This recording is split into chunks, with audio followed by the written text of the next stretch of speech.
Imperial SPINBREAKER OX. We've already reviewed SpinBreaker 1mm sponge, the link is below. Now I'm going to tell about OX version. We tested it on blade Imperial Master Line Dev.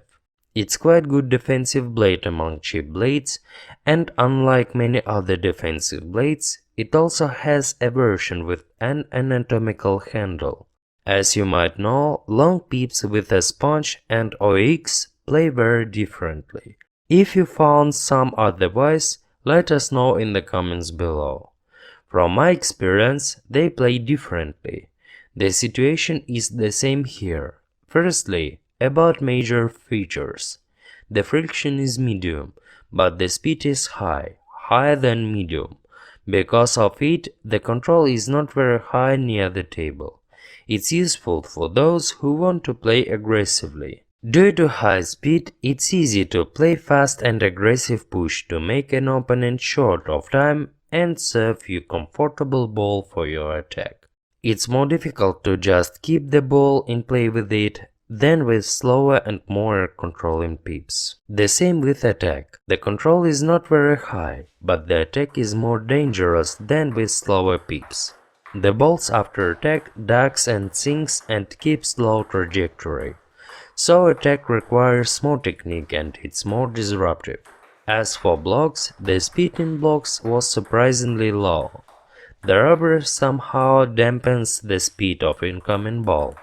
You could expect from pushes and attack that block must be less controlling, but the block is quite controlling. As for spin reversal, it's not the key element of these pips. These pips have it, but it's not the heaviest. But it doesn't really matter, as the main point in block and in chop in the far zone is the speed of the ball coming to an opponent, and the disruptive trajectory with unexpected bounces. It makes trajectories that are quite unusual compared to other LPS. I've played a lot of top spins against blocks and chops, and I noticed the rubbers can be heavy sometimes, but it happens accidentally, though the returns are mainly disruptive in the other way.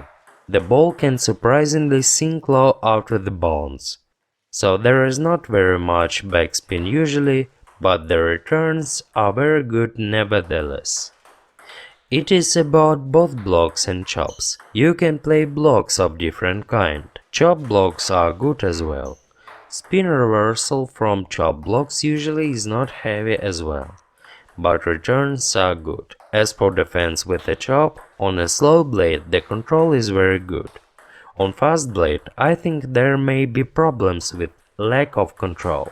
It was easy to chop on a slow blade. Returns are good as well due to trajectory, though the reverse is not of maximum level. In conclusion, SpinBreaker is not for beginners. It's not recommended as the first long pips for a beginner with a weak technique, because these pips are not easy to play with. But these pips have lots of advantages for advanced players with good technique, who know what they are doing, as the rubber is disruptive for opponents. Technique and skills can help to compensate fast rubber with less control. This rubber is for experienced players who want to make hard time for opponents.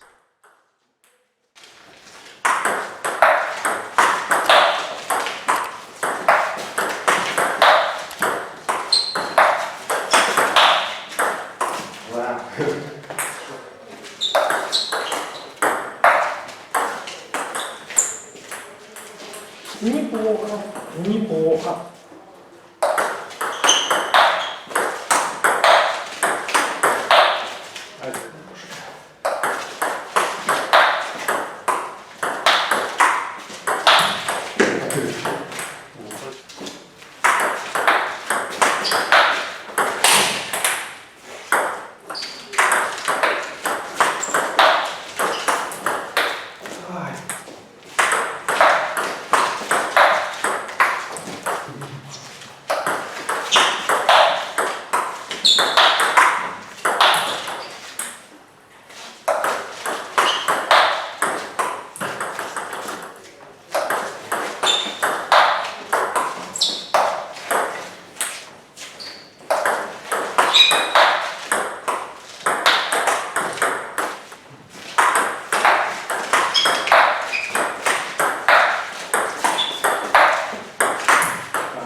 он как-то после... Вроде прилетел высоко, потом раз и умер.